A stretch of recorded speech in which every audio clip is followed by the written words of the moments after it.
Таттуунун келиши менен чолпон жылдыз сыяктуу, алтын казык сыяктуу ай жаркын деп айталычы. Өзүнүн тышкы кебетеси менен, бой мүчөсү келишкендиги менен, сымбаты менен, ай жаркын сулуулугу менен кыргыздын жомокторунда бар. Айды саркы жок, күндөсү көркү жок деп башталат. Ошондой мүнөздөгү актрисанын келиши албетте баягы токтоп калган көрүнүштү жандандырды кандайдыр. Ошол себептүү кийин кыргыз режиссерлору Абдыкадыров болобу, Назаралиев болобу, башкасы болобу, Бообек Ыбыраев болобу, ошол таттүүгө ылайыкталган чыгармалар башталды да. Чырагым, элдин салты боюнча кыздын калыңы той түшкөнчө кезичиле. Бирок баатырга даап айтууга ооз барбай, мына той бүттү.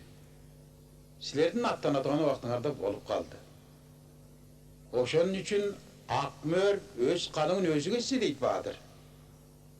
Айла барбы? Элимдин, атамдын тагдырына мойнсунуп, өзүмдүн өмүрүмдү өзүм кесип жаткандан кийин өз кунумду өзүм кесем. Салтты билсе канжантай, адатты билсе канжантай. 300 жылкы бир айдап, кызыл куйрук нарайдап, кулдугуна бир келмек. 600 бие бир айдап, айыр өркөштүү нарайдап, көргөнүнө бир келмек. Кулдарга чапан жаптырып, күңдөргө чачпак тактырып, салтты билсе канжантай, адатты билсе канжантай.